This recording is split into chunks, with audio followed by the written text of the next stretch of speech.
Guys, welcome to the next episode of East Bank Weekly. Anwar, welcome to your first one. Pleasure. So what better way to start than the Tuesday game? Obviously the other day, it was a disappointing result for everyone involved, but I know you both had a few thoughts on that to discuss with fans. Yeah, I think that we've let the dust settle a little bit on it. We was massively disappointed and we expected more from the players that were involved. And I think there was some comments around not putting out the post-match because we were looking for the positives, and there weren't a lot, but there were some for us as a management team. So James Rowe obviously being back in the side and getting minutes was excellent for us. He's been a big loss. We haven't had him since Woking, and he started the season so well.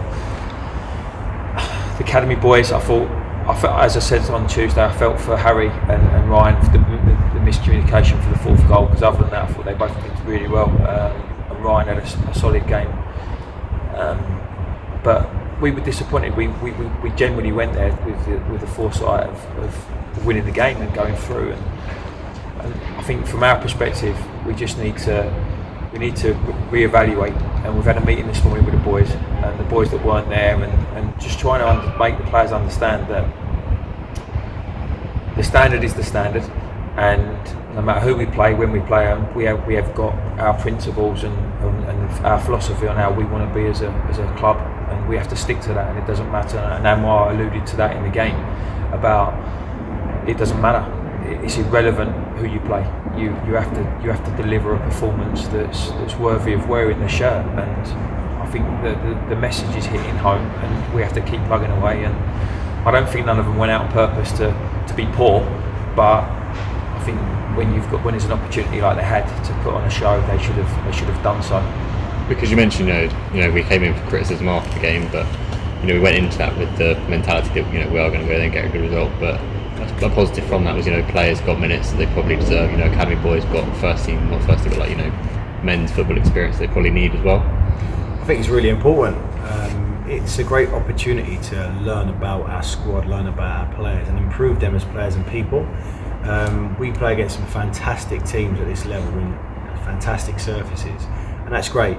But you've also got to be able to go to a team that are 3-4 divisions below you in not perfect conditions and be able to perform. So all those lads that did play, have that experience now. Yes, some of the performances were disappointing, but we learned a lot about the individuals there, and it's going to be something that will improve their character and make the less experienced players better.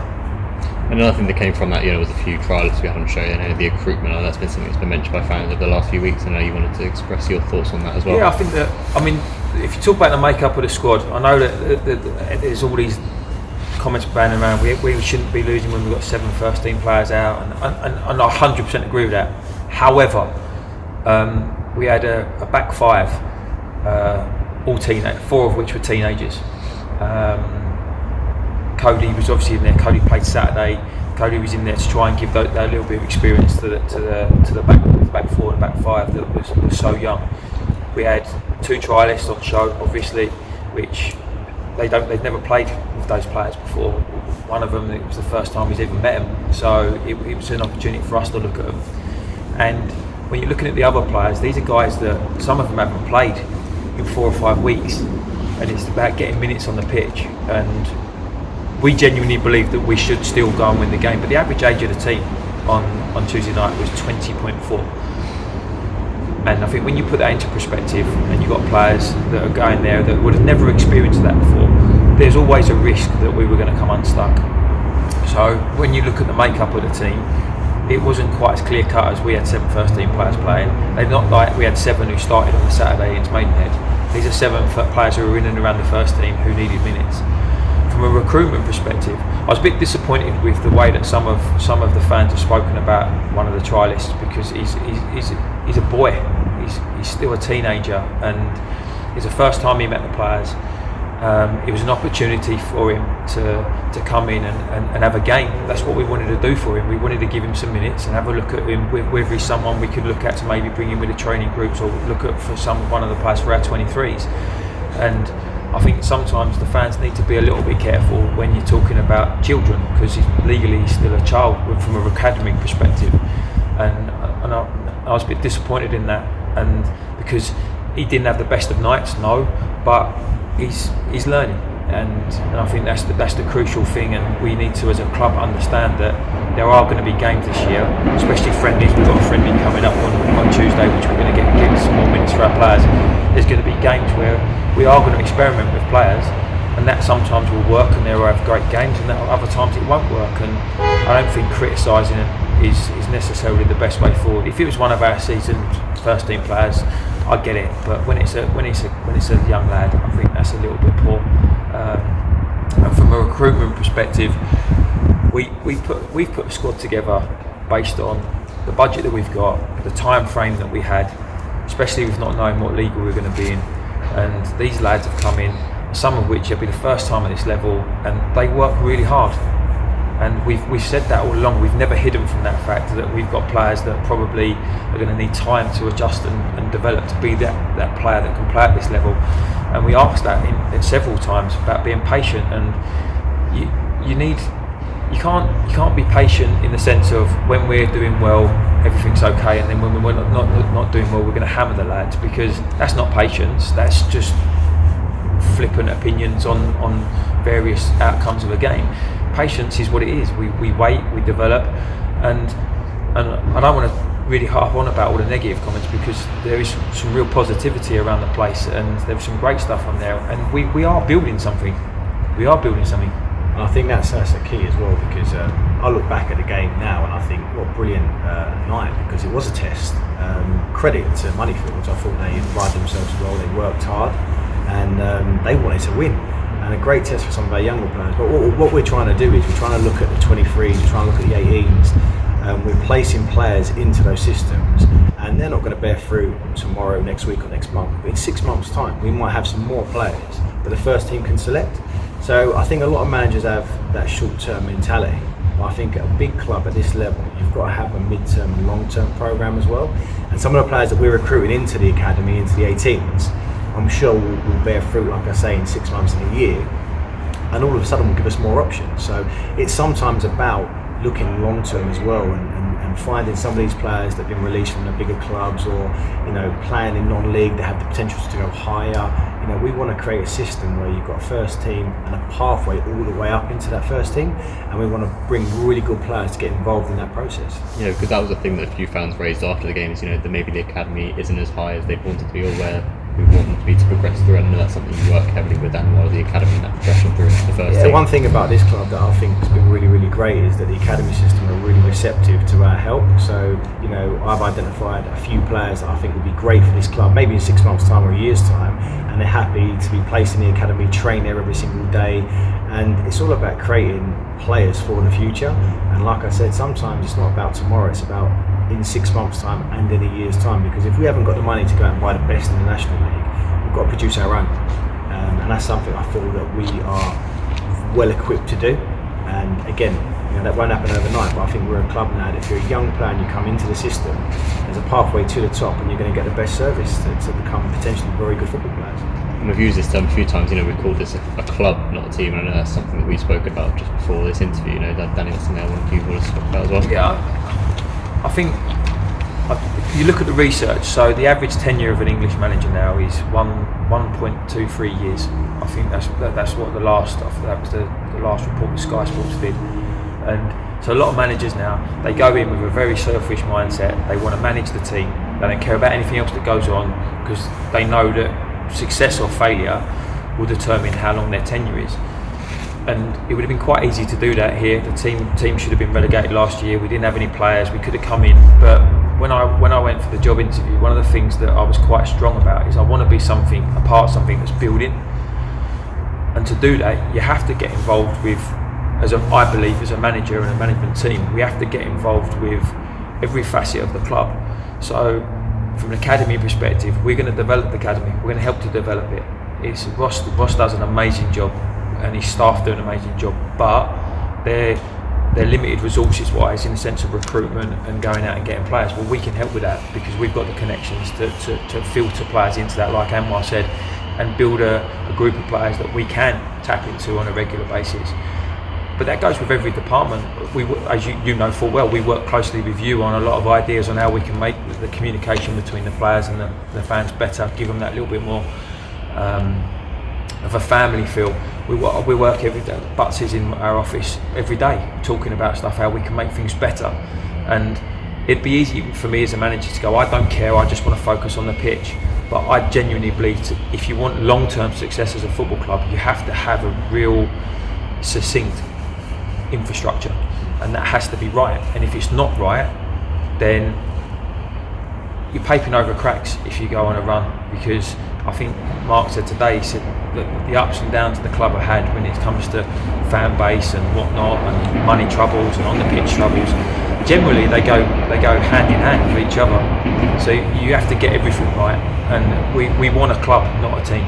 Because if everyone wants to make it just about the team, I don't think the long-term future of the club is going to be that great. Whereas the plans off the field at the minute, which will come out of the forum, and the plans on the field that we're trying to work on, if people are patient and they relax and understand that it's a work in process, and no one can say that we haven't been getting better from a performance perspective, because we have.